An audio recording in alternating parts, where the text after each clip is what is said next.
All right, I will say, ooh, that's loud. Good morning, everyone. Let us begin by thanking all of our sponsors for this morning share. To thank our Talmud Torah sponsor for the month of Iyar, anonymous sponsorship with Akar Satov to Hashem, for all of the blessing He has bestowed upon us. And for Shlema, for Devorah Leah Bas Chai Rivka, may we all be Zochim Hashem to witness the imminent coming of Mashiach Mihera B'Yameinu. Amen. Our week of learning sponsor, Shmuel and Rabbi Karapkin, in commemoration of Shmuel's father's yahrzeit, Leonard Karapkin, Lipa Ben Yecheskel HaKohen Zichron Lebracha. We hope that in the merit of our Talmud Torah, the Neshama will have an aliyah, and the family Ein Chama. So with that, let us begin. Today's daf is Pei 85. But we have a lot of work to do in Meretz Hashem. We are picking up on Pei Daled Amud Beis. 1 second here. We are picking up Pei Daled Amud Beis. Yeah, no, not that bad. I did turn the page. Pei Daled Amud Beis 84b, and we are picking up in the wide lines. 4 lines in. 4 lines in. So the Gemara says, remember, we're actually about 5 lines in. The Gemara says, Imrida, Azla Beis Nasha. So remember again, we're picking up in the middle of the story, or it's really towards the end of the story, of Rabbi Lazar. Rabbi Lazar, the son of Rabbi Shimon Bar Yochai. So remember again, Rabbi Lazar had taken on the position as an enforcer. An officer of the king, and again the entire story where the guy was arrested, the guy was executed. Rabbi Lazar felt bad, and then it turned out that Rabbi Lazar was correct, but he still had this tremendous feeling of guilt. As a result, he invited suffering upon him every single night. His wife heard about this. The suffering itself was a tremendous financial drain on the family, and so she left. That's where we left off in yesterday's daf. So the Gemara says as follows: Imrida azla beis avia salika va'azu hanach shisin sapunai ailulei ashisin avdi. So after she left, the miracle occurred, and what happened at Rabbi Lazar's house? So 60 sailors. Right, 60 sailors bringing 60 avodim. Also, if you notice, by the way, the common number in this entire story is 60. Everything is 60. That leads the Maharsha to say, obviously it's hyperbolic. It's coming to say a lot. Showed up at his house. Kina kiti shisin arniki va'avdulei shisin mine lapta va'achaluhu.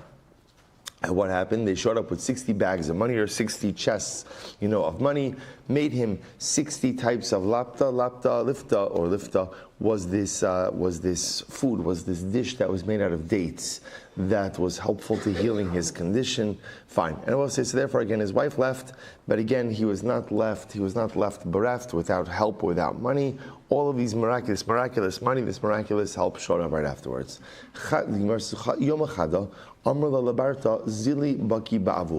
day, Mrs. Rabbi Lazar said to their daughter, go and check in on your father. So the Gemara says, see what's happening with him. Asya Amarla Zili Amarli Imech Shalanu Gadol Mishalahem. So the daughter showed up, and Rabbi Lazar told his daughter, go back and tell your mother everything is fine. The mother was all worried that they had used up all the wealth of her father's home. So Rabbi Lazar said, now miraculously we have more wealth than they do. Karya Nafshe, he said about himself, Haisa Kani Asocher Mimerchak Tavi Lachma. That literally again she was like Ani Asocher, the merchants, vessels of merchants, Mimerchak Tavi Lachma, who bring their bread or bring their bounty from far away. A reference to the miracle that these people showed up out of nowhere to be able to provide for Rabbi Lazar and his household. Achol v'shasi ubari. So I'll say, Baruch Hashem, Rabbi Lazar was healed. He was healed. He ate. He drank. He became healthy again. Nafik lebei midrasha. So he went out to the base medrash. Aisu lekamei shisin mine dama. So they brought before him. So again, remember, Rabbi Lazar was one of the ranking Gedolei Hadar. So he comes back to the base medrash, and what do they have? Hilchos nida. So what's Allah hilchos nida? So again, remember, sometimes a woman could have staining, or a woman could have a discharge, and the shaila is it dam nida, right? Is it menstrual blood? Is it something else? So Rabbi Lazar came to the base medrash, and there was, once again I will say, 60 shilas, right? 60 shilas, 60 different types of blood that he had to decide if they were damnida, if they weren't damnida. Menstrual blood, not menstrual blood. The Gemara says, tarinu. He held, right, he paskined that they were all tahar. They were all tahar, meaning they were not menstrual blood, and therefore in all of these situations, therefore Allah said these women were permitted to their husbands. So the Gemara says, Havu kamaranei rabbanan va'amri, sagadait chalei, bechad salka daitachlei, behu, chad sofek. So the Gemara says, Rabbi Lazar says his colleagues were a little bit bewildered. They said, really, out of 60 shilos, there's not one thing that's tamei. Everything here is tahar. So the Gemara says, Im kamosihu, Rabbi Lazar says, if I'm right, you kulam zcharim. Then each and every one of these women who are asking these shilas should become pregnant and should have a boy. Ve'im lav, tehi nekeva achas benem. And if I'm wrong, there should be one girl out of the 60. So the Gemara says, hayu kulam zcharim. So he'll say, amazingly enough, from every single one of these shilas, ultimately again, women who were tahoros, became pregnant and gave birth to boys. Vasikaluhu Rebbe Lazar al Shmei, and each of these women named their sons Rebbe Lazar. Parakaras Hatel that he passed in their shilas. So also, first of all, how beautiful it is. Can you imagine all of these Lazars running around? What's also interesting about this Gemara is this seems to be a proof to the custom of naming after living people. So it's interesting. One of the major distinctions between Sfardim and Ashkenazim is Ashkenazim do not name after living people. Sfardim do. So I just want to point out over here how interesting this is, that you have all of these people naming their kids after a living sage, naming their kids after Rebbe Lazar. Very interesting. Tanya, Amar Rebbe, Kama Perevia Bitla, Rishal Zumi Yisrael. Rebbe says, you know, how much procreation this terrible monarchy. So also remember again, generally this is whenever you see Malchus or Risha, it's usually a reference to the Romans. So the idea over here, what does the Gemara mean that the Romans were mevatel so much procreation? See, the Romans had conscripted Rabbi Lazar into their service. Had Rabbi Lazar been more readily available in the Beis Medrash, he could have paskined on these shilas time and hopefully allowed for the proliferation of children. But because he was not always available in the Beis Medrash, because he was conscripted into the service of the king, as a result, unfortunately, there was some level of negation of perivarivia, procreation. Incredible. So the Gemara will say, this story gets incredible over here. The Gemara says, Kihava necha nafshe. So now Rabbi Lazar is about to die. So also we've seen, by the way, the only chapter, major chapter of Rabbi Lazar's life that is not included in this Gemara is, of course, the entire time that he's in the cave with his father, Rabbi Shimon Bar Yochai. Just want to point out, so there is a major chapter of his life that is not covered by this Gemara, but okay. So, Kihava Kanecha Nafshe, when Rabbi Lazar was about to die, Amr la ledvisu yadana b'dirabanan dirasichi aloi v'lo ma'aski bi shapir. So this is pretty incredible. Rabbi Lazar says, I'm about to die, and I know that the rabbis are angry at me. Now, Rabbi says, goes back to yesterday's daf. Why the Rabbanim angry at Rabbi Lazar? Why? Because Lamaisa, he agreed to go ahead and work for the king and hand over Jewish criminals. Now, again, 2 points of clarification over there. Number one, he didn't agree to anything. He was conscripted, right? Kraina de igarta lehavi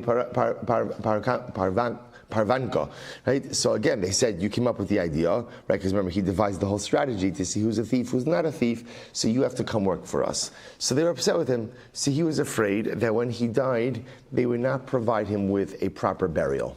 So what did he say? Ogni bali yasai, velo tid chalin minoi. So he says to his wife, keep my body in the attic. Don't bury me, but don't be afraid. Nothing's going to happen. Now I will say, now remember again, now obviously Rabbi Lazar is saying, keep my body in the attic, and he wasn't afraid of decomposition. Why wasn't he afraid of decomposition? Yesterday's Gemara, right? Remember again his liposuction, where he took out all the fat didn't decompose. He felt that at the end of the day, he had led enough of a meritorious life that his body would not decompose. So his plan was, keep me in the attic until there's a time that maybe they'll give me a proper burial. Okay, so what happens? Amr Shlomo Nachmani, Ishtoi li ime de Rabbi Yonasan. So listen to this. So Shlomo Nachmani said, the mother, right, the mother of Rabbi Yonasan told me, that the wife of Rabbi Lazar, Rabbi Shimon, spoke to her, and she told her the following: Lo pachos mitam nisari, v'lo tfei me esrin utrein shanin, ugnase ba'aliyasa. So that the wife of Rabbi Lazar said, for no less than 18 years and no more than 22 years was my husband's body in the attic. That's how long Rabbi Lazar remained unburied. Kiavasalikna me'inyana. Kiavasalikna. So when Rabbi Lazar's wife would go up to the attic, so Rabbi says, now he passes away. He's in the attic. His body's in the attic. So when she would go up, kiavasalikna ma'anyana le'bemazi, she would look at her husband's hair. In other words, she was overwhelmed by this idea that his body was not decomposing. Whenever a hair would come out of his head, ultimately again there'd be a little droplet of blood. The idea being able to say that not only did the body not decompose, but apparently, like, I don't know what the right word is, it was fully intact to the point that almost like it was whole. It was whole, almost like, I don't want to use the word like fresh because that sounds very strange, right? But I guess the story is strange, right? But Lamaisa, the idea was there was no decomposition. Yom Echad Chazai Riksha de Karnafik Me'onye. One day she saw a worm coming out of his ear. And she thought, okay, this is the beginning of the decomposition. Chalash datoi. Ultimately, she became very distressed. Now, what is she going to do? Ischazi li bechamash. He appeared, so Elazar appeared to his wife in a dream. Amar li lo midihu. Don't worry about this. I'll tell you exactly why this is happening. Yom achad shamai bezelusa de tzura mirabanon v'lo machoi kidibayeli. Well, this is incredible. Why is the worm coming out of my ear?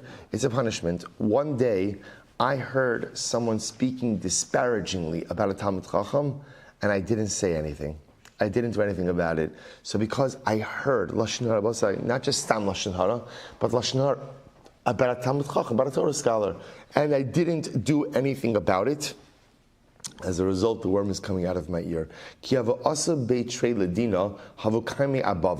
say this is incredible. So apparently, see, here's what's interesting. Apparently, this was not like the best kept secret that Rabbi Lazar is in the attic, right? So the Gemara says, so what happens? So sometimes when two people were having a machlokes, they would come, havakaimi abava. They would stand at the entranceway to the home. Amar Mar Milsei, Amar Mar Milsei. So we'll say each side would present their case, and what would happen? Nafik kala me'aliyasa va'amar ish ploni ata chayiv, ish ploni ata zakai. Wild, right? And a voice would come out from the attic. A voice would come out from the attic saying, this one is chayiv, and this one is innocent, right? This one is liable, this one is innocent. They both say, just by the way, even on a metaphorical level, part of the beauty of living a life that is steeped in Torah, living a life that is steeped in Torah, is that in Eretz Hashem, your Torah continues after you're gone, right? In general, one of the things that we want to know deep down is that even when I die, there's a piece of me that's going to be perpetuated. Like Rav Shamshon Lefal Hirsch brings down, he says, what man wants most in this world is the one thing he can never have, which is immortality. So that's why he says, for example, we want to have children. Why do we want to have children? Because again, children provide us a small measure of immortality. What children means is that hopefully once I'm gone, that there's a piece of me that lives on. And I will say, but the truth is, immortality is also achieved through spirituality. When I stand for something spiritual, right? When I represent something spiritual, or I endow my home with certain spiritual qualities, though my children will speak about those things, my grandchildren will speak about those things, and those are the things that live on even after I'm gone, right? Which sports team you liked, as much as that's nice, in 2 generations, no one's going to care about that, and no one's probably even going to talk about it. And what you did for a living or didn't do for a living, the truth is, okay, your grandchildren are going to remember that. They're going to know what you did or how much money you made or whatever else. Those are not the things that are going to live on, but the Torah you represent. The spiritual ideals, right? The divrei Torah you give over, the tenets you constantly give over and reinforce within your home, those are the things that in Eretz Hashem will be spoken about for generations. So this profound idea over here that even after Rabbi Elazar was dead, right, his Torah would live on. Now again, whether you want to take this story literally or don't take this story literally, the idea being that he's dead, right? He's dead. Yet his Torah, his Piskei Halacha, what he stood for in a spiritual sense, that continues on and on and on. Incredible. So the Gemara goes weiter. The Gemara says, Yom Echad, Havi Kaminsne Devisu Bahadi Shivsa. We'll say, so one day, Rabbi Elazar's wife got into a fight with a neighbor. So Amar La Tehei Kibayla Shlo Nitin L'Kvura. All right, this is pretty intense. So the neighbor got upset with Mrs. Rabbi Elazar, and she says to her, you should be just like your husband who was never given over to burial. Okay, so Rabbi says, so now at this point, Amri Rabbanan, Kule Hai, Vadelav Orach Ara. So Rabbi says, so now here was the issue. So apparently, people knew about this, but it wasn't really spoken about. In other words, that Rabbi Elazar wasn't buried and was in the attic. So now the problem is, once already when people are getting into fights, that this becomes, you should be like your husband who wasn't given over to burial, the Rabbanan say, okay, now there's a Chil Hashem. Right? The Chil Hashem being that if everybody knows that Rabbi Elazar, who was one of the great Talmidei Chachamim, ultimately, again, is not buried, so there's an element of Chil Hashem. So now we have to remedy this situation. So Amri Rabbanan, Kuli Hav, good. Ika da Amri, Rabbi Shimon ben Yochai, is Chazoi Lehu B'chalma, Amar Lahu, Prei da'achas yishli b'nechem viatem rotzim lahavia etzli. The other version of the story is Rabbi Shimon ben Yochai appeared to some of the Rabbanim in a dream, and he said, literally again, I have one jewel, I have one precious treasure. Preda literally means like an animal, right? I have one little offspring, and you don't bring him to me. So Rabbi Shimon ben Yochai appeared to the Rabbanon and said to the Rabbanon, you need to bury my son. You need to bury my son. Okay, so what happened? Azur Rabbanan la'asuke bei lo shavku b'nei achbaria d'chol shani d'havinayin Rabbi Elazar Rabbi Shimon Bal Yusei lo salik chaya ra'a l'masayhu. So the Rabbanim decided, whoever the Rabbanim are, the Rabbanim decided that they have to go ahead and bury Rabbi Elazar. So what was the problem now? The problem is the people of Achbaria. That was the name of a city. They would not allow the Rabbanim to take the body of Rabbi Elazar. Why not? Because apparently they felt that the body of Rabbi Elazar, having Rabbi Elazar there, was very helpful to them, quite literally in keeping wild animals away. There were no incidents with wild animals, so they would not let the Rabbanim take the body. This is incredible. So the Gemara says, Yom Echad, Mali Yom Yidiki Puri Havi, Havutri Disha Drabanan Lebnei Biri. So what happened? One day it was Erev Yom Kippur. Erev Yom Kippur, everybody's busy. So the Rabbanan sent a message to the people of Biri, Vasku la'arisa, Vamtiu lema'arachta da'avua. So what says lema'arasa da'avua. So what happens? The Rabbanan sent word to the people of Biri, go ahead, get the body, and bring it to the burial cave in Rabbi Shimon ben Yochai. Now understand, again, it's all really incredible. Rabbi Shimon ben Yochai is buried in Meron. Right? So there's the burial cave. If you remember again, so last Yar Chekala, we went to the cave of Rabbi Shimon ben Yochai. Right? The official tomb, right? You enter in on top, but generally you can't get to the burial cave. The burial cave is down below, right? You walk down the hill, and the burial cave is a very small area. That's the actual cave of Rabbi Shimon ben Yochai. I just also want to point out how overwhelmingly beautiful it is that we're learning this Gemara. The government just announced yesterday that they are not allowing people into Meron this year because of the rocket attacks from Hezbollah. So we'll say, which in and of itself is like, in the grand scheme of all of the things that Klal Yisrael is dealing with, but the idea that no one's going to be Bar Ashbi, I don't know if no one, but I'm saying they're not allowing the normal gathering in Meron Bar Ashbi. So I will say, it behooves us that if no one's going to be with Rashbi, then I will say at least we have the schos Baruch Hashem to be by the kever right now. Right? When you learn something, the same way that when we say karbanos, it's as if we are literally offering up karbanos. So when we're talking about the kever of Rashbi, there's a certain element that we have the opportunity to be there as well. So again, nothing's coincidence. They made this announcement yesterday. We're learning this Gemara today. So we should just have kavan. As much as Rashbi is not going to have his children physically with him, but spiritually, nothing could ever disconnect us from Rabbi Shimon Bar Yochai. So they brought Rabbi Lazar to the burial cave. Ashkechu la'achna, tahadru la'ma'arta. So they saw there was this large snake. There was this large snake, this large serpent that was at the entranceway of the Ma'ara that would not allow anyone into the burial cave. They said, serpent, serpent, open up your mouth. Open up your mouth. They will say, the idea the Maharsha brings down over here, what do you mean, open up your mouth? The snake was coiled around by the entrance to the point that the tail of the snake was in its mouth. So it was coiled around, not allowing anyone in. By the way, the Maharsha says, why was it that there was a serpent at the entranceway to the cave? The Maharsha says something beautiful. To show, it was a symbol, to show that the only reason Rabbi Shimon Bar Yochai left this world was because of the sin of Adam and Chava, the snake representing the first sin, right? The Eitz Das Tovra, the Nachash. Rabbi Shimon Bar Yochai did not have any other Averos. Isn't that incredible? Or at least, when we say he didn't have any Averos, I don't think it means that he didn't commit any Averos, but what it means is he did tshuva. Anything he did tshuva for. So when he left this world, so to speak, the only thing on his spiritual account, ultimately again was the sin, the first sin of Adam and Chava. So represented by the Nachash, by the serpent at the entranceway. So they say, serpent, serpent, achna, achna. Pasach picha, open up your mouth. Pischi picha, v'kanes ben eitzal aviv. Pasach luhu, the serpent opened his mouth. It's incredible. So that will say this marks the end of the story of Rebbe Lazar. Right, so now this story of Rebbe Lazar, the son of Rabbi Shimon Bar Yochai, an overwhelming and incredible. We'll say this is just.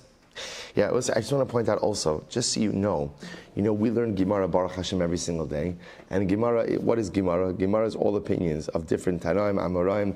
Just so you know, everyone has a story. Everyone has a story. One of the great things that we lose out, not that we lose out, but that we don't do enough of in Shas, is learning the stories of the people who we are learning about. Every once in a while, the Gemara gives you a window into a great person. Obviously, Rabbi Shimon is a different kind of person, but just know, right? Not everybody has a story like this, right? But everybody has a story. Let's go back to the Gemara. Says, Shalach Rebbe ledaber be'ishto. So we'll say this is fascinating. So now, Rabbi Lazar passed away. Rebbe, I'll say Rebbe, just so you understand again the personalities of his. Rabbi Yehuda Nasi, Rebbe sends a message to the widow, to Rabbi Lazar's wife, to his widow, so daber be'ishto, to speak with her. Now, boss, what does it mean to speak with her? This is a marriage proposal. Marriage proposal. She's a widow. Rabbi Yehuda Nasi was a widower, so he sends a marriage proposal to her. So the Rashi says, "L'daber be'ishto shetinase lo." So the Gemara says, "Shalchalei." So she sends back to him, "Klishin ishtamish bo kodesh ishtamish bo chol." Literally, again, a utensil that was used for holiness should be used for something profane, for something mundane. Which is a pretty hard no, right? She's like, I mean, thank you, I'm honored, but you know who my husband was, right? Like my husband was Rabbi Lazar, like he was Rabbi Lazar. You're great and everything, but Lamaisa, I don't think it's a good idea. So the Gemara says, Taman Amrin, others say, Ba'asar demari beisa tala zaine.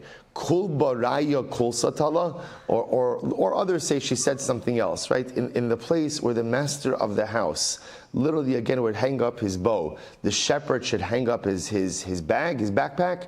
The idea that she was saying was, "You're not my husband. You're not my husband." In other words, right? In other words, I was married to Belazar. I don't think you understand who he was and who you are.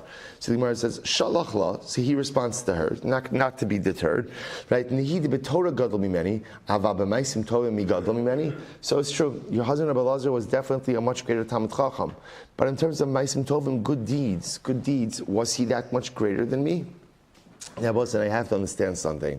Let's say, if there's one person in the world who knows the true individual, it's the wife, right? Remember again, we all, when we go into the world, we're all good at putting on a face, an identity, right? But my wife sees me, right, for who I really am, right, for good and for bad.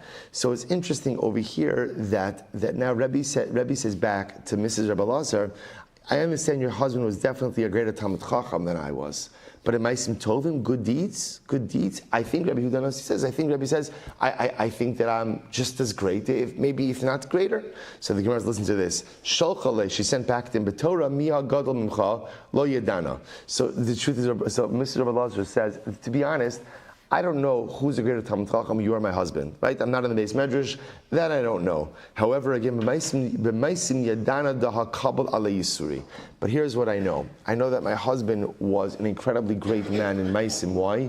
Because he willingly accepted suffering upon himself. So we'll say this goes back to the beginning of the Abba. Now, amazing. Now, remember again, she got upset at him, right? She got upset at him, and ultimately, again, she left. But obviously, she came back. So she was saying, a person who willingly accepts suffering upon himself as a form of atonement, that's an overwhelming person with Maisim Tovim. Okay, so the Gemara goes weiter.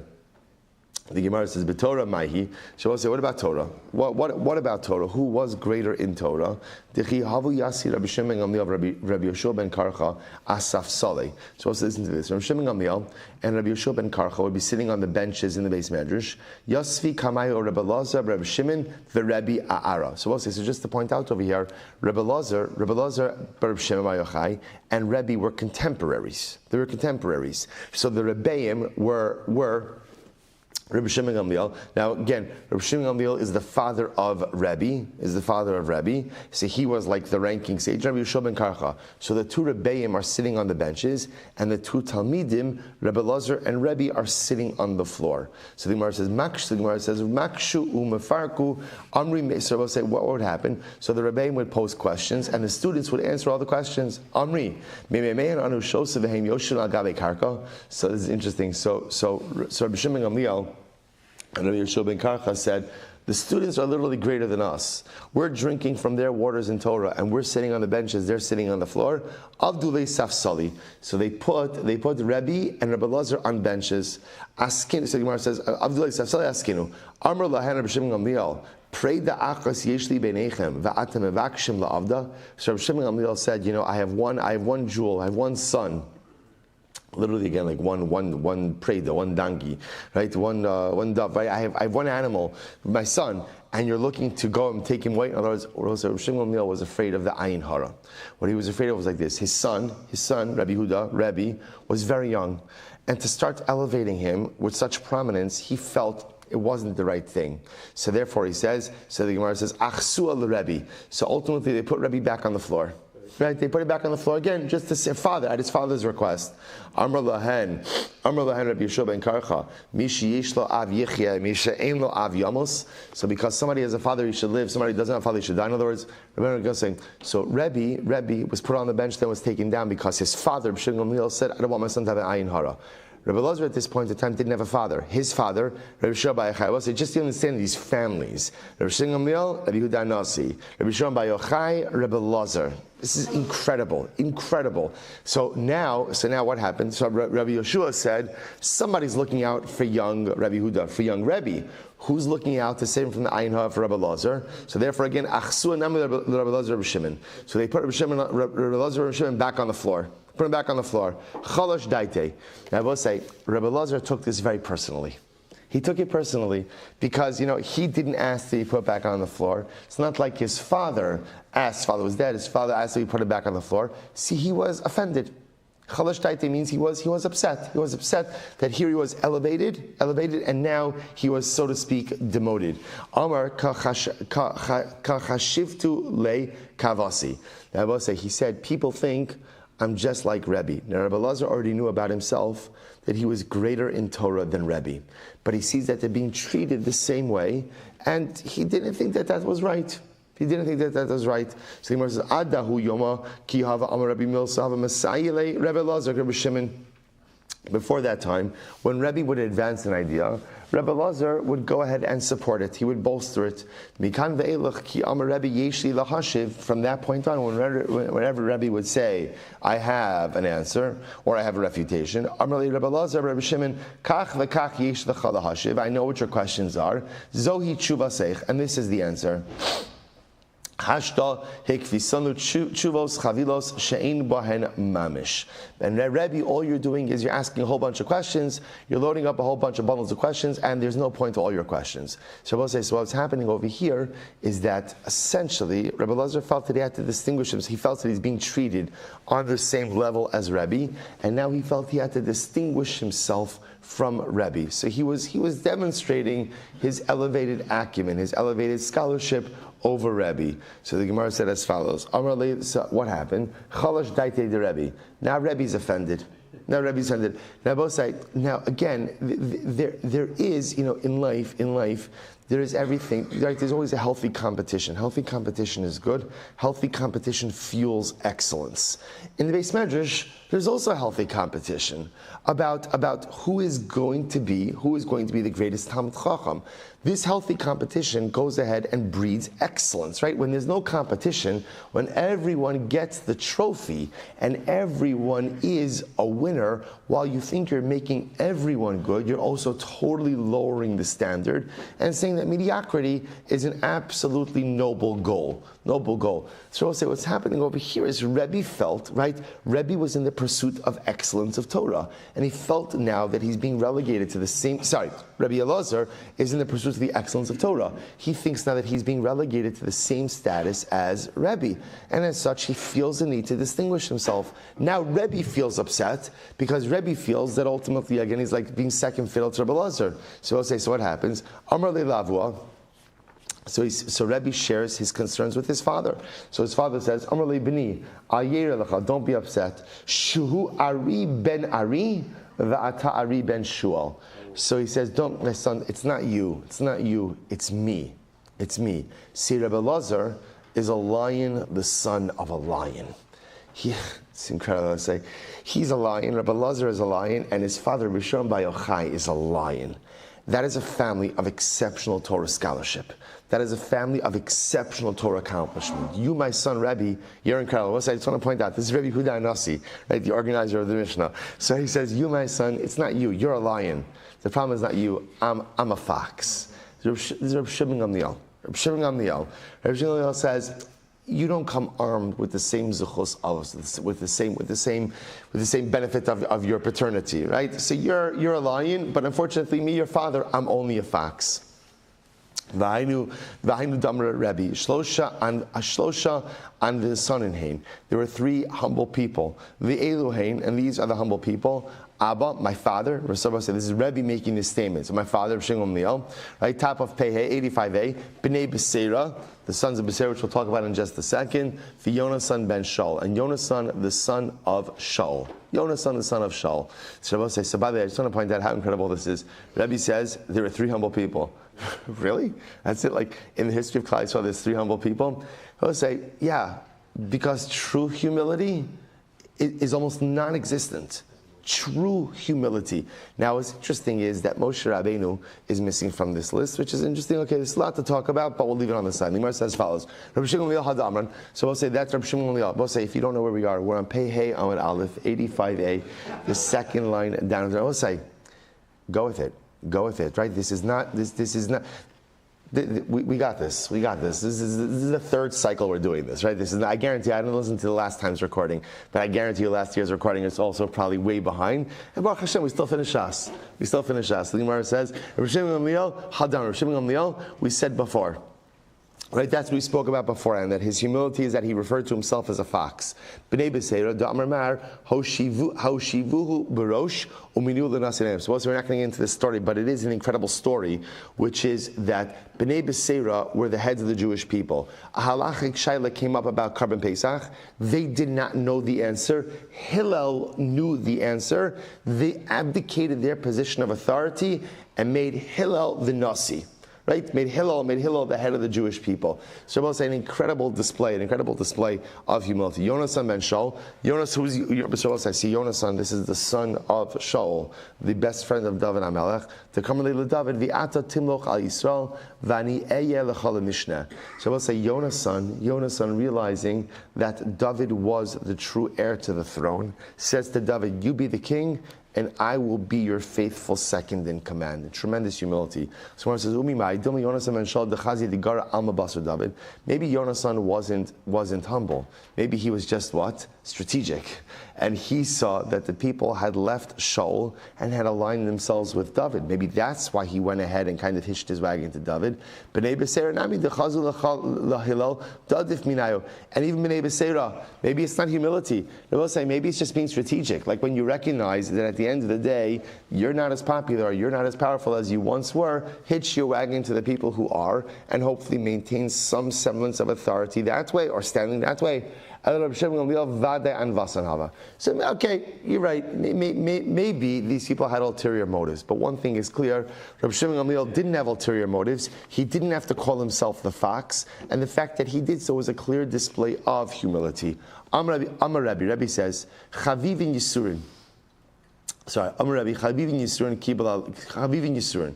Rabbi says ultimately again, suffering are chaviv. Now we'll say, what does it mean that suffering, our desire to suffering is good or suffering is beautiful?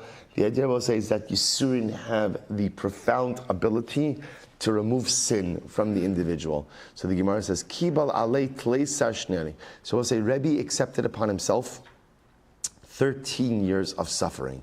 So the Gemara says, so she's bitzamirta v'sheva bitzafarna. 6 years with samirta, and I will say, Rashi says over here, Rashi says, samirta, Rashi says, even shebemakom kitanim.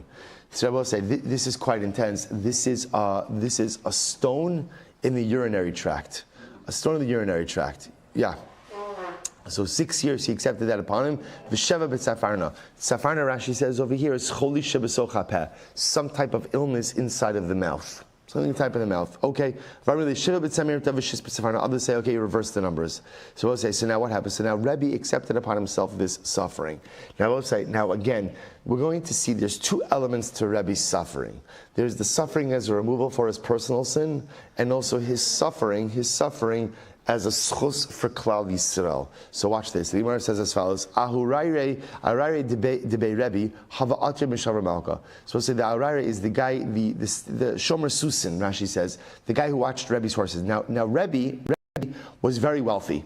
He was very wealthy. So the Gemara says Rebbe's horse guy, right? I don't know what you call it, whatever the horse guy, right? The horse guy ultimately was wealthier than King Shapur. Now that's probably a bit hyperbolic as well, because King Shapur was the king of Persia, right? But he was wealthier than the king of Persia. Why? So the Gemara says, they both say now Rashi points out the reason he was so wealthy was because as the horse guy, he got to keep the manure. So because Rebbe had so many horses, he was a manure wholesaler. So apparently that's a good business because everybody needs manure, right? Everybody needs fertilizer. See, he was incredibly wealthy. So the Gemara says, not that really seems to have to do with the story all that much, just an interesting fact. So the Gemara says, Havarami kista lechayusa, when he would feed the animals, Hava azul kalabatlasa mili. So I'll say, so again, Rebbe had so many animals that when he would feed the animals, the sound of the animals eating would go ahead and spread for 3 mil. That's how loud it was. So I'll say this is incredible. Rebbe, when he would have to relieve himself, when he would have to urinate, would be in excruciating pain because of his stones. He would scream when he had to urinate. He would scream. So listen to this. The horse guy, out of deference to Rebbe, didn't want Rebbe's screams to be heard. So what did he do? He timed the feeding of the animal to coincide with the time that Rebbe would have to relieve himself. That way, again, kind of the sounds of the animal would drown out Rebbe's screams. So and despite that, Rebbe's screams could still be heard above the screams of the animal. It's incredible. And ultimately, again, even the sailors, right, even the people on the boats would hear Rebbe's screams. Obviously, I will say a bit hyperbolic as well. The point over here is that Rebbe was in excruciating pain. So I'll say, but even so, the suffering of Rabbi Lazar was greater than the suffering of Rebbe. So I'll say, sir, remember again, I just want to point out, you see already from the time that they were young, right, these two were like, there was a rivalry. There was a rivalry, right? They were peers, right? They were both on the floor of the base medrash together, and they both grew up into great men. So the Gemara is comparing them kind of every step of their lives, so that the suffering of Rabbi Lazar was greater than Rebbe. How so? We'll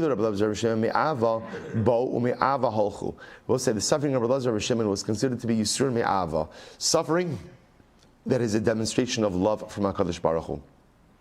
The Rebbe ayidei ma'isa bo v'ayidei ma'isa halchu.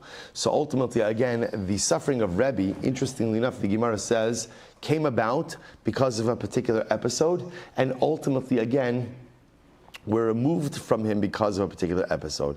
So ayidei ma'isa bo, what's the episode that brought about the suffering of Rebbe? So the Gemara says, Mahi tahu egla dahava kama matulei l'shchita. There was a particular calf that was being led to slaughter. So we'll say this is incredible. So the young calf is being led out to slaughter, and it breaks free, it runs away, and it hid in the cloak of Rebbe. Like it came to Rebbe to save it, so to speak. V'kabachi, and the calf was crying.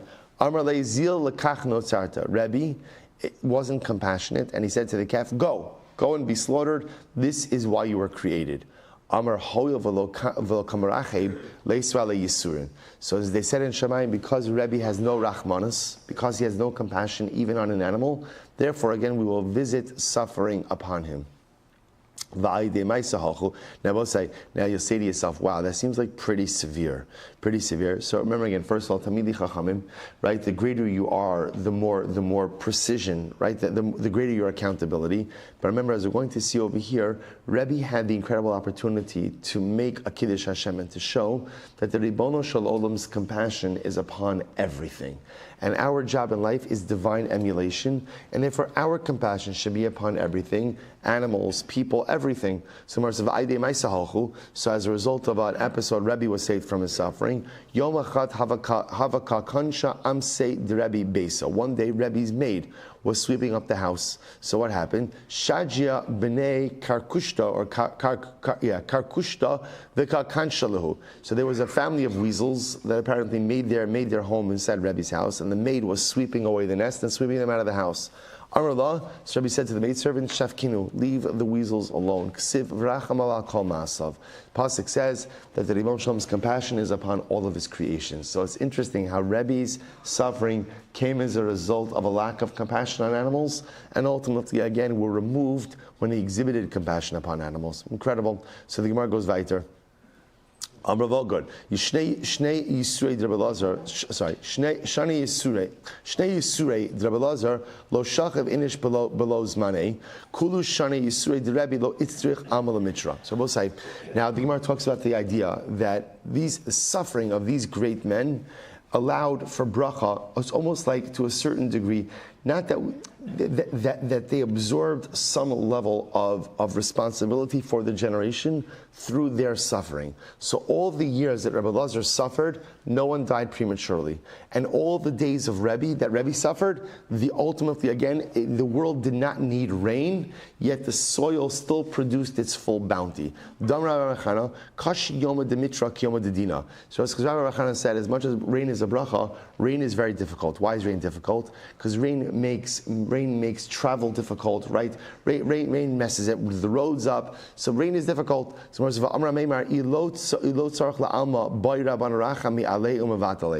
if the world didn't need rain that badly, the Rabbanim would daven that there should be no rain in the world. That's how disruptive it is. So even though say, listen to this, all the years that Rebbe was suffering, it didn't rain. But even though it didn't rain, this is incredible. Even though it didn't rain all the years of Rebbe, when you would pull a radish out of the ground, the hole would fill with water. In other words, the ground was saturated with so much moisture, even though it didn't rain, and this was attributed to the bracha that the world endured because of Rebbe's suffering. Ikla Rebbe la'asrei de Bar Rabbi Shimon. So it's an incredible Gemara. So now I'll say, so now again, the Gemara is just taking us in the course of a few lines from like the childhood of Rebbe and Rabbi Lazar to now their adult lives, and now we'll say, watch this. Rabbi Lazar passed away, right? So we saw before the Gemara, Rabbi Lazar passed away. So Atla Rebbe la'asrei de Bar Rabbi Shimon. So Rebbe went to the city of Rabbi Shimon. Amarlei yesh lo bein la'osat tzadik. Did Rabbi Lazar leave behind a son? Did he leave behind a son? Amrulo, they said to him, Yesh lo ben, yeah, he has a son. V'chol zona sheniskeres b'shnayim sochrasa b'shmona. I would say this son, unfortunately, has fallen into a life of ill repute, and he's so handsome, he's so attractive, that even the highest paid prostitute, right, pays money to be with this boy. To be with this boy. That's how popular, that's how handsome he is. I will say, I just want to point out, this is Rabbi Lazar's son, right? This is the Einikel, right? This is the grandson of Rabbi Shimon bar Yochai. So now, so Rebbe is searching out. So what happens? So the Gemara says, Asye asmechei beRebbe, v'ashalmei l'Rabbi Shimon ben Isi ben Lakunya achos di'imei. So I'll say, so what happened? So Rebbe meets this boy, and what does he do? He gives him smicha.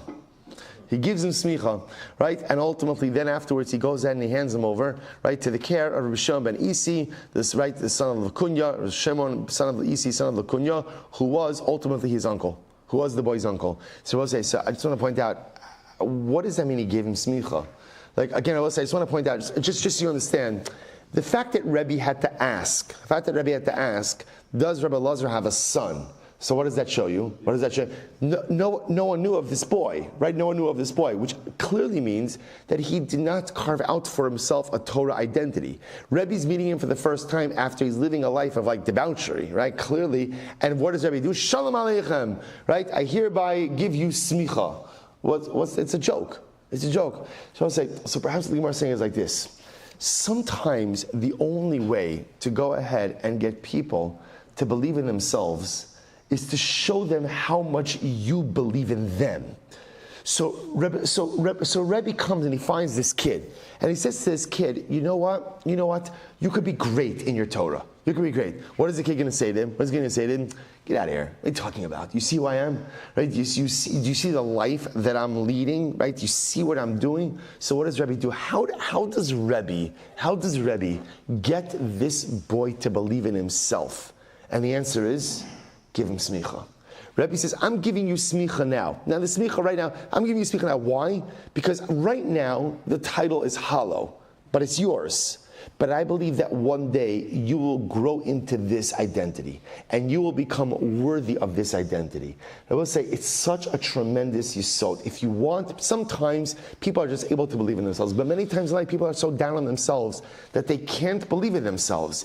If you show them in a tangible way how much you believe in them, that often gives people the koach to continue or to begin to believe in themselves. Such an incredible Gemara. So I'll say, so what happened? Kol yom hava amrin l'kiryasi ana ezel. So I'll say, so what happens? So Rabbi Shimon ben Isi is tutoring this boy, is helping him grow into his smicha. So every day the boy says, you know what, I want to go home.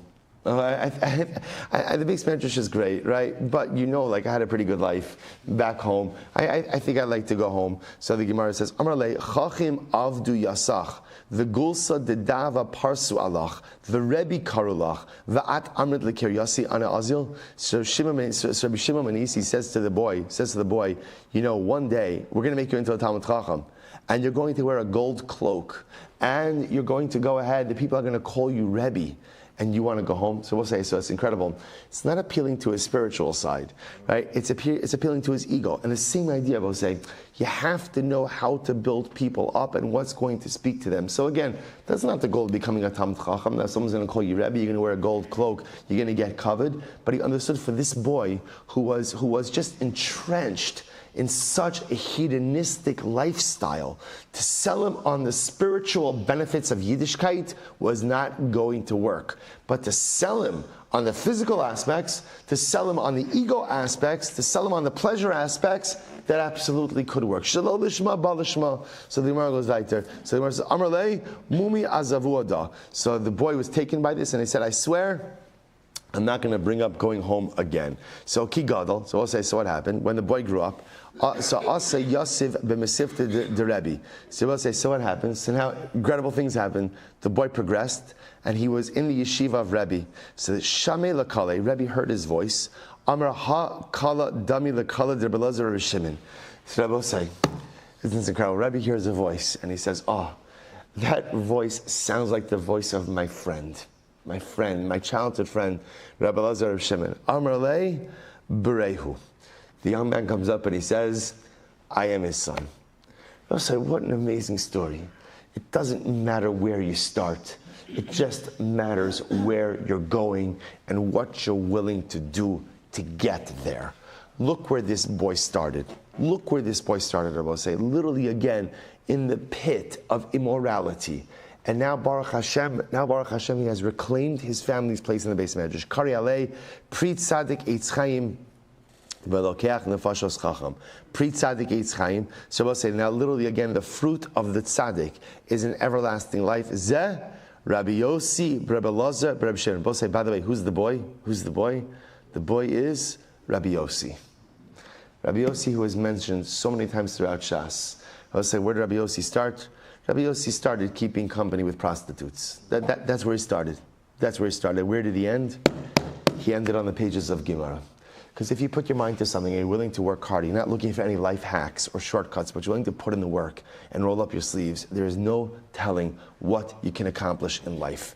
Absolutely incredible. So the Gemara says, so Pri Tzadik Eitz Chaim, so I will say, Rabbi Yossi continues the chain. Rabbi Yossi, the son of Rabbi Elazar, son of Rabbi Shimon Bar Yochai, V'lokeach nafshos chacham, zeh Rabbi Shimon ben Isi ben Lakunya. And who takes the nefesh of the chacham, that's the uncle, that's Rabbi Shimon ben Isi. Because Rabbi Shimon ben Isi was responsible for taking his nephew and ultimately cultivating him. All right, what's incredible? Kinach nafshe. So Rabbi Yossi dies. Okay, obviously fast forwarding a little bit. Right, Rabbi Yossi dies. So where do they want to bury Rabbi Yossi? The Gemara says, Amtua lema'arta da'avua. They brought him to the burial cave. They brought him to Meron, right? Rabbi Shimon Bar Yochai is there. Rabbi Elazar is there. Now they want to bring him to the cave. So what's by the cave? The serpent. The snake is there. So Amrle achna pasach picha v'ikanes ben eitzel aviv. Snake, serpent. Open your mouth and let the son come to the father. Lo paskalahu. We'll say this time the serpent would not open its mouth, would not allow them entering to the cave.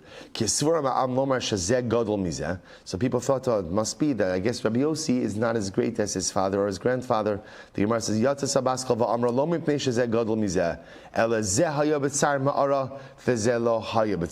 say it wasn't a function of greatness. Rabbi Yossi, from a Torah perspective, may have been as great. I will say, who was buried in the cave? Who was buried in the cave? The only people buried in the cave were the people who lived in the cave. In other words, I want to point out, the cave where Rashbi and Rabbi Elazar were buried was not the cave in which they hid in from the Romans. That cave is actually, they say, it's a little bit further up by Katzrin. I will say, but the idea is that entry into the cave required going through hardships in life. Rabbi Shimon Bar Yochai and Rabbi Elazar, his son, they lived in the cave for all of those years. Those who suffered in the cave are buried in the cave. Rabbi Yossi didn't have that experience of hardship, and as such, again, Rabbi Yossi was not permitted entry into the cave. Ikla, Rabbi La, so I will say, that's the end of Rabbi Yossi's story. Incredible. Ikla, Rabbi La Asrei Derei Tarfon.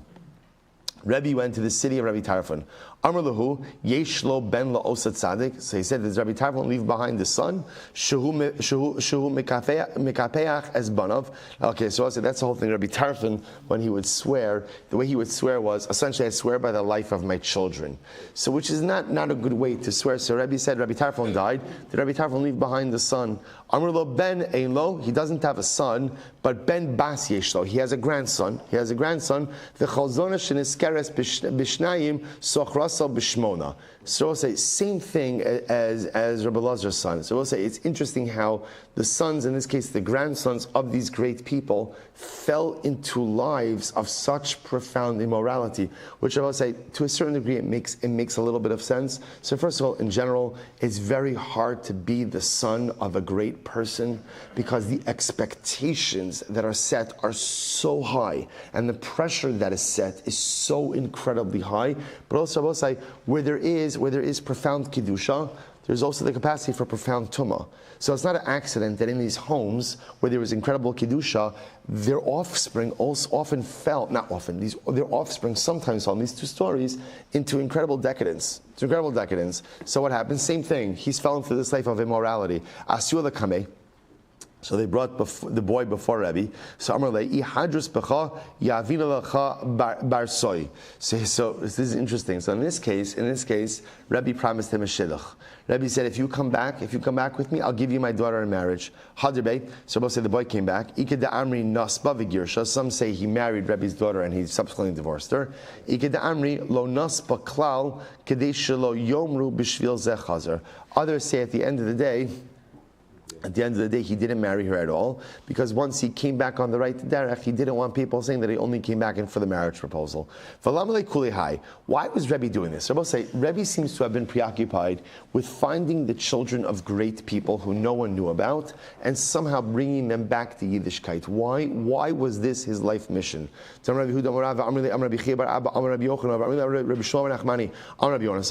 Kalamalamed es ben chavero Torah zocha v'yoshev b'yeshiva shalmayla. We'll say, do you know why? Do you know what gains you entry into the yeshiva shalmayla, into the celestial yeshiva? Not your own Torah, but teaching someone else's child Torah, taking your Torah and sharing it with others. And again, in this case, Rebbe took it literally ben chavero, right? Ben chavero, the son of his friend. These were his colleagues, his rabbinic colleagues. Rebbe Tarfon, Rebbe Lazar. If you go ahead and you teach your friend's child Torah, ultimately, again, that's entry into yeshiva shalmayla. Shnei amar im tashav ashivcha lefanai tamod v'chala melamed es ben am haaretz Torah. Afilu HaKadosh Baruch Hu goes there gzeira mevatla bishvilo. And I will say, if you teach the son of an Am Haaretz Torah, then ultimately, again, even if Hashem has made a negative decree, He will go ahead and rip it up because of you. Because I will say, remember again, often the son of an Am Haaretz is almost like condemned to a life of ignorance. So if you pluck that child out of a life of ignorance and you give him Torah, that's even a greater accomplishment. I will say, what do you begin to see? That our greatest accomplishments in life are not the things we do for ourselves, but it's the things that we do for others. So your greatest accomplishment is not how many times you finish Shas, but it's ultimately, again, how you take the Torah that you learned and somehow use it for others. So Ben Chavero is one example of this. Your friend's child is one, but it doesn't just have to be your friend's child. It could be your friends. It could be your family. Take your Torah, and do something with it. This is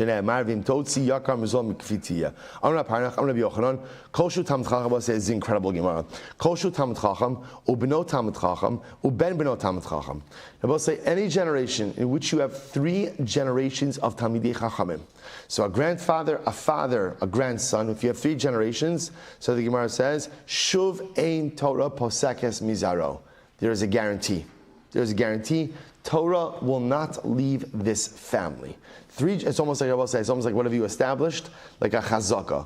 Once the family establishes a chazaka, a grandfather, a father, a son, that they have Torah will not leave that family. Gemara says, so Torah in Torah pasek mizar liolam. Shnei amar va'ani zos brisi lo yamush mipicha o mipi zaracha o mipi zera zaracha amar Hashem me'atav yad olam.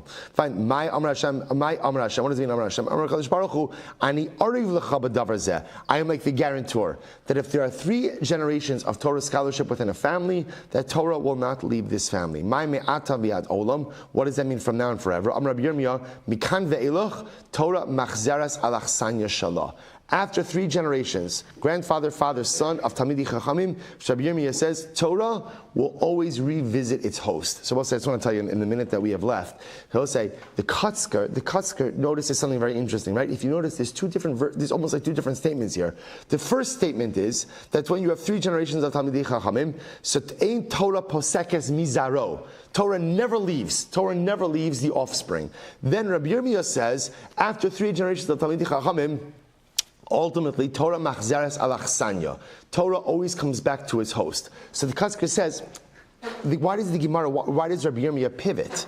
Right? The Gemara already said it. Once you have 3 generations of Talmidei Chachamim, that's it, you're done. That's it, right? Torah will always. And then Rabbi Yirmiyah says, no. It's almost like he disagrees with this, and he says, Torah always comes back to its host. So the Kotzker says something amazing. Rabbi Yirmiyah was very aware of a dynamic, I will say, which is, this statement doesn't seem to be true.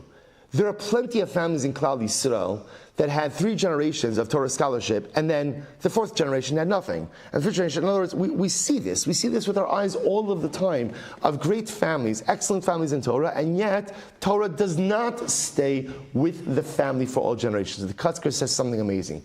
This is what Rabbi Yirmiyah is coming to highlight. Rabbi Yirmiyah says, the Kotzker says, Kasha l'davanenu anu roim, harbe ma'od mekarim, shlosha doros talmidei chachamim, uvechozos nifsekes haTorah me'ador shel achreim. We see many examples of families where there are 3 generations of Torah, and yet then Torah leaves the family. Ella, listen to this. Ella ina omer Torah chozeres, ella Torah machzeres alachsanya shala, misoveves umichapeses derech, eich likones shuv litzetzoy hador hakodem. Rabbi Yirmiyah says like this, something absolutely amazing. If there are 3 generations of Torah, what you have done with 3 generations of Torah is Torah is a part of your family. After that, even if you have offspring who leave, chas v'shalom, what happens? Torah machzeres alachsanya shala. Torah itself will look for ways to come back into your family. See, even if your family, chas v'shalom, leaves Torah, because you've established 3 generations of Dveikus b'Torah, Torah will look for a way back into your family. Torah will look for you, even if you are not looking for Torah. Now let's say is that when you make Torah a multi-generational priority for your family, all you need to do is establish 3 generations of Torah in your family. And if that happens, Torah will find a way to be part of your family in future generations, even if future generations chas v'shalom leave. Torah machzeres alachsanya shala. Now let's say, do you understand what this means? As parents, do you understand what this means? Now let's say, number 1, we have to become Talmidei Chachamim. We have to become Talmidei Chachamim. You'll say, come on, that's not me. It is you. It is you. Work hard. Work hard. Talmidei Chacham doesn't mean you don't have to be the Gadol Hadar. You don't have to be the Gadol Hadar. Talmidei Chacham just means I learn, and what I learn, I take seriously. What I learn, I try to understand to the best of my ability, and I devote time, I makdish time, and nothing's going to take it away from me. That's number 1. Number 2, I will say, we have to raise children who are Talmidei Chachamim. And I will say, they are not going to become Talmidei Chachamim on Netflix, on iPads, on everything else. Again, you can have iPads for the right thing. Let's say, we have to raise children who are Talmidei Chachamim. That is our sacred task. We have to do that. We have to do that, and we have to make sure that we have homes that are capable of raising children who are Talmidei Chachamim. What do our children see us focusing on? What do our children see place priority on? What do our children see that's important to us? We have to create lifestyles that create children who are Talmidei Chachamim. And then, when they get married and they create lives on their own, we're still not done. We have to create grandchildren. Granted, again, that's not fully within our power. That's a little bit up to our kids, right? But Lamaisa, we have to set the tone for that, Rabbosa, because if I could just get 3 generations, and 3 generations, like in the continuum of Klal Yisrael, is not a lot. If I can get just 3 generations of people who love and are committed to Torah, then I've locked in a lasting legacy for my family. Whatever happens, whatever direction my family goes in, Torah will always find its way back in. That's our task. 3 generations. Me, my children, my grandchildren, or if a person's lucky, maybe their father was already generation number 1, or their grandfather was already generation number 2, maybe you're 3rd generation. Wherever you are on the chain, do your part. Because if we each do our part, we lock in a lasting legacy for our family, and then whatever twists and turns our family takes in future generations, Torah we'll always find a way back into our ranks. All right, both sides, stop over here for today. Shkoyach.